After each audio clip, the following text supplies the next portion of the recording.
Actually, Irish supercomputer is restricted to educational purposes only. Do not download games, music, or alternative film without me on board. This is the Iris.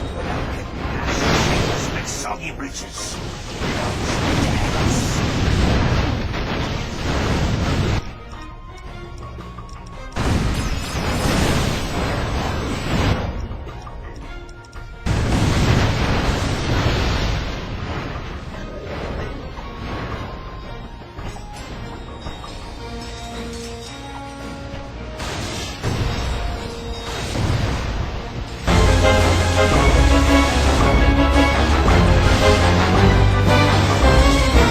It's not just designers and gameplay programmers, it's artists and, writers and everyone. Everyone submits their ideas and tries to figure out how to make the greatest weapon ideas that we can. One of my favorite weapons is the Predator rockets. I feel like we've always been a little hamstrung by the fact that we have to be a game that can be pick up and play by almost anybody.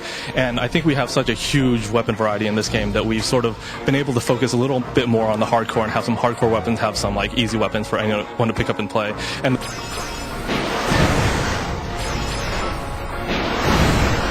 the 6-axis is something that we've definitely tried on a lot of stuff, and we've kept the stuff that seems to work. It's definitely not for every single application. Moving the main character on the 6-axis was something that we didn't even bother trying.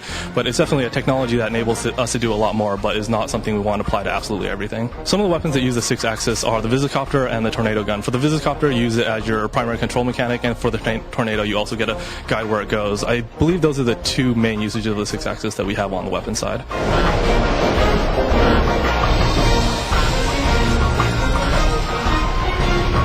What would be cool? And obviously jumping really high. And what would be a really funny way to do that? Jumping on big blocks of Jello. So it was just one of those things that we're sort of looking for something to fill the void for the gameplay that we wanted. And a gun that shoots giant blocks of Jello just fit perfectly. The combat devices are a concept that we came up with because there's so many weapons that we wanted to do that were just completely overpowered, and there's no way we could balance them. So we came up with the concept of combat devices and thought we would probably limit the number of them or balance them in other ways other than straight up balance. So it's sort of a way for us to do the things that we've always wanted to do and get them into the game.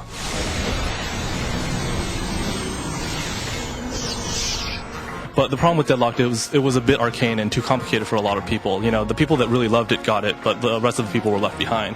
So the new upgrade system actually has two different implementations. There's one side that's just a really straightforward, the weapon you're using gains experience, and as that levels up, it becomes more powerful. If you max it out, then it gets a special ability. But the other one is sort of a grid-based upgrade system, where you get to choose the direction that you want to take the weapon. You get to choose what weapons you want to do. So you can really customize your arsenal to be, focus on whatever aspects of the game that you really want to embody.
I'm about to try out my revolutionary high-speed intraplanetary transportation gizmo. Oh. This decryptor can get him going again, but I couldn't part with it unless... Let me guess. We find some more Leviathan souls?